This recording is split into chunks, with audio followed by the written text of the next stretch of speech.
আমন্ত্রণ নিউজ 24 চট্টগ্রাম প্রতিদিন আপনাদের সাথে আমি জান্নাতুল কলি আছি। চট্টগ্রাম বিশ্ববিদ্যালয়ের কেন্দ্রীয় ছাত্র সংসদ চাকসু ও হল সংসদ নির্বাচনে বড় ফ্যাক্টর হয়ে উঠতে পারে ক্যাম্পাসের বাইরে থাকা শিক্ষার্থীরা। পূজার দীর্ঘ ছুটির শেষে এখনও অনেকেই ক্যাম্পাসে না ফেরায় নির্বাচনে ভোটার উপস্থিতি নিয়ে শঙ্কায় আছেন প্রার্থীরা। তবে সবশেষে বহুল প্রতীক্ষিত এই নির্বাচন উৎসবমুখর হবে এমনটাই মনে করছেন প্রার্থীরা। এদিকে নির্বাচনে দুই স্বতন্ত্র প্রার্থী নির্বাচন থেকে সরে এসে ছাত্র দলকে সমর্থনের ঘোষণা দিয়েছে। চট্টগ্রাম বিশ্ববিদ্যালয় থেকে তামিম আহমেদ শরীফের পাঠানো তথ্যচিত্রে ডেস্ক রিপোর্ট। চাকসু নির্বাচন যতই ঘনিয়ে আসছে ততই শঙ্কা বাড়ছে প্রার্থীদের। দুর্গাপূজা শেষে ক্যাম্পাস খুললেও ক্লাস পরীক্ষা না থাকায় অনেক শিক্ষার্থী দূর দূরান্ত থেকে ক্যাম্পাসে আসেনি এখনো। ফলে ক্যাম্পাসে কম সংখ্যক শিক্ষার্থীর উপস্থিতির কারণে চাকসু নির্বাচন নিয়ে চিন্তিত প্রার্থীরা। বেশিরভাগ শিক্ষার্থী ক্যাম্পাসে থাকে না, তারা শহরে থাকে।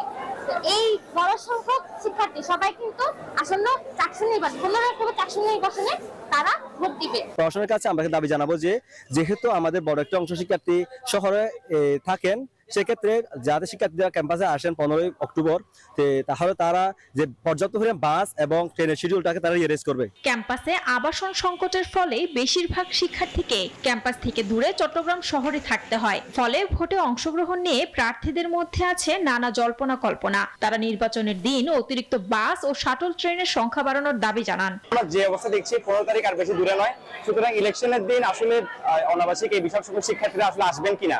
আমাদের ইচ্ছা এবং দাবি হচ্ছে 15 অক্টোবর যেন শাটলের শিডিউল বাড়ানো হয়। সেই সাথে হচ্ছে রাউজান, হাটহাজারী, ফটিকছড়ি থেকে অনেক স্টুডেন্ট আসে এসব ফোরামের, তাদের জন্য যেন এক্সট্রা বাসের ব্যবস্থা করা হয়। চাকসুর প্রধান নির্বাচন কমিশনার জানান, ভোটের দিন শিক্ষার্থীদের আনা নেয়ার ব্যবস্থা করার কথা ভাবছে তারা। আমরা যেটা করছি সেটা হলো যে ট্রেনের শিডিউল বাড়াইছি, মানে প্রতি আধা ঘন্টা পর পর ট্রেনের যতদূর সম্ভব, কারণ ট্রেন লাইন তো তাদের সামর্থ্যেরও একটা জায়গা আছে, যতটুকু সম্ভব সর্বোচ্চ শিডিউল আমরা দিয়েছি। আগামী 15 অক্টোবর হতে যাচ্ছে চাকসু নির্বাচনের ভোট গ্রহণ। Desk report, news 24। আমদানি করা চালের যোগান বেড়েছে চট্টগ্রামের পাইকারি বাজারে। 2 সপ্তাহের ব্যবধানে প্রায় সব ধরনের চালের দাম কমেছে বস্তা প্রতি সর্বোচ্চ 300 টাকা পর্যন্ত। পাইপলাইনে আছে আরও 4 লাখ মেট্রিক টন আমদানি চাল, বলছে খাদ্য অধিদপ্তর। তবে খুচরা বাজারে দাম না কমায় হতাশ সাধারণ ভোক্তারা। রতন দাসের ছবিতে চট্টগ্রাম থেকে নয়ন বড়ুয়া জয়ের রিপোর্টে বিস্তারিত। চট্টগ্রামের সবচেয়ে বড় চালের পাইকারি বাজার পাহাড়তলী ও চাকতাইয়ে যোগান বেড়েছে দেশি বিদেশি সব ধরনের চালের।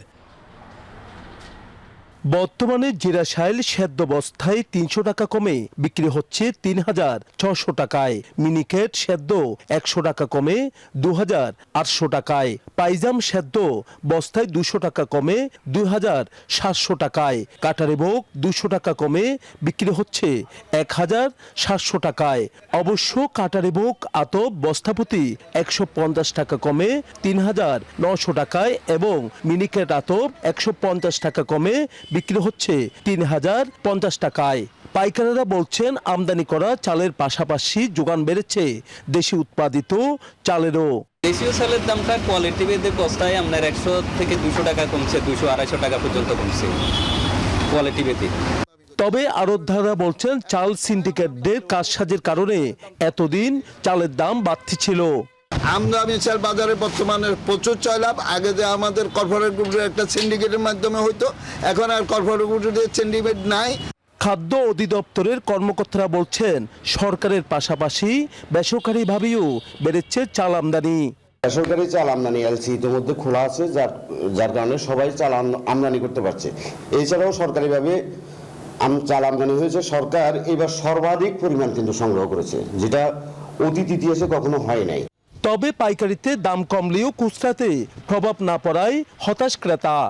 অনেক দোকানে অনেক রকমের দাম বলতেছে, এক দোকানে এক রকমের দাম বলতেছে, সব দোকানে এক রকমের দাম বলতেছে না। আমি 15 দিন আগেও নিয়ে গেছিলাম 1900 টাকা দিয়ে, এখন বলতেছেন তো 1880 টাকাতে 20 টাকা দাম কমছে। আমাদের দেশের হলো যেভাবে পারে সেভাবে ইনকাম করে যায়, এগুলো যে কথা।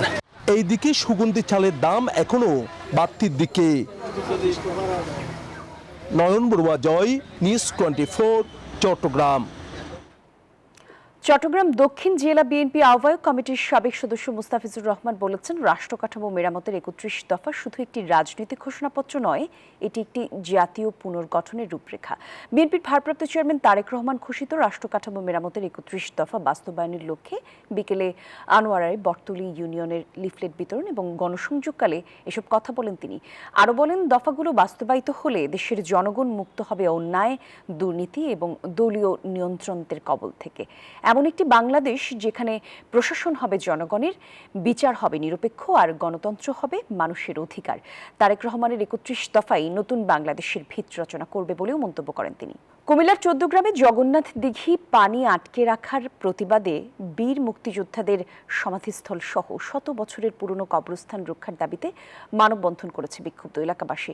সকালে উপজেলার জগন্নাথ দিঘি ইউনিয়নের জগন্নাথ দিঘির পাড় এলাকায় এই উপলক্ষে মানববন্ধনের আয়োজন করা হয়। এ সময় বক্তারা অভিযোগ করেন, ঐতিহ্যবাহী জগন্নাথ দিঘির বর্তমান ইজারাদার মাছ শিকার প্রতিযোগিতার নামে অসৎ উদ্দেশ্যে সম্পূর্ণভাবে অবৈধভাবে দীর্ঘদিন যাবৎ দিঘির পানি আটকে রেখেছেন। এতে আশেপাশের গ্রামের সাধারণ মানুষের বাড়ি, শত বছরের পুরনো কবরস্থান সহ স্বাধীনতা যুদ্ধে শহীদ হওয়া বীর মুক্তিযোদ্ধাদের স্মৃতি বিজড়িত সমাধি ভেঙে ধীরে ধীরে দিঘির গর্ভে বিলীন হচ্ছে।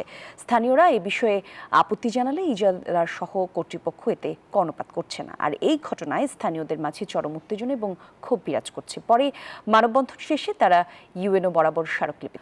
লক্ষ্মীপুরে বিয়ের ৮ মাসের মাথায় শ্বশুর বাড়ি থেকে মোহাম্মদ রুবেল নামের এক যুবকের ঝুলন্ত মরদেহ উদ্ধার করেছে পুলিশ জানায়, সকালে সদর উপজেলার পশ্চিম চরমনসা গ্রামে মহব্বত আলী মুন্সির বাড়ি থেকে মরদেহ উদ্ধার করা হয়। এর আগে সোমবার রাতে কোনো একটি সময় ঘটনাটি ঘটেছে বলে ধারণা করা হচ্ছে। নিহতের বোন নয়ন আক্তারের দাবি, সোমবার রাতে মোবাইল ফোনের মাধ্যমে ডেকে নিয়ে তার ভাইকে পরিকল্পিতভাবে হত্যার পর মরদেহ ঝুলিয়ে রেখেছে শ্বশুরবাড়ির লোকজন।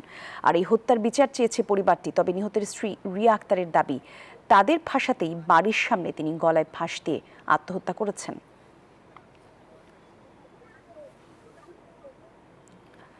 ফেনীর দাগনভূঞা উপজেলার সিলুনিয়া বাজারে ফুটওভার ব্রিজ নির্মাণের দাবিতে মানববন্ধন কর্মসূচি পালন করেছেন ছাত্র সমাজ এবং এলাকাবাসী। মঙ্গলবার সকালে সিলুনিয়া বাজারে এই কর্মসূচি পালন করেন তারা। মানববন্ধন কর্মসূচিতে জামায়াতের ঢাকা মহানগর দক্ষিণের মজলিসে সুরা সদস্য মেজবাহ উদ্দিন সাইদ সহ বিভিন্ন শিক্ষা প্রতিষ্ঠানের শিক্ষার্থী এবং সাধারণ জনগণ অংশ নেয়। চলতি সপ্তাহে সিলুনিয়ায় সড়ক দুর্ঘটনায় ৪ জন নিহত এবং ১৫ জন আহত হয়েছে। দেশের জন্য কিছু করতে আগামী নির্বাচনকেই শেষ সুযোগ বলে মনে করছেন প্রধান নির্বাচন কমিশনার এএমএম নাসিরউদ্দিন। রাজনীতিবিদরা ঐক্যমত্য কমিশনের আলোচনায় থাকায় তাদের সঙ্গে পরে আলোচনা করবেন বলে জানান তিনি। এ সময় সুষ্ঠু নির্বাচনে রাজনীতিবিদ, গণমাধ্যম এবং জনগণের সহায়তা চান সিইসি। মঙ্গলবার আগারগাঁওয়ে নির্বাচন কমিশন সচিবালয়ে নির্বাচন বিশেষজ্ঞদের সঙ্গে সংলাপে এসব কথা বলেন তিনি। আরও বলেন, সুষ্ঠু নির্বাচন করতে সবার আগে রাজনীতিবিদদের সহযোগিতা প্রয়োজন। এছাড়া মিডিয়া এবং সর্বোপরি জনগণের সহযোগিতাও দরকার। কোথাও কোথাও নির্বাচন জালিয়াতির শঙ্কা আছে, সে বিষয়ে বিশেষজ্ঞদের কাছে জানতে চান তিনি। বলেন, নির্বাচনে বিশেষজ্ঞদের পরামর্শে নিজেদের আরও সমৃদ্ধ করতে চায় সিইসি। দর্শক, এই ছিল নিউজ 24 চট্টগ্রাম প্রতিদিনে। যারা সঙ্গে ছিলেন এতক্ষণ, ধন্যবাদ সবাইকে।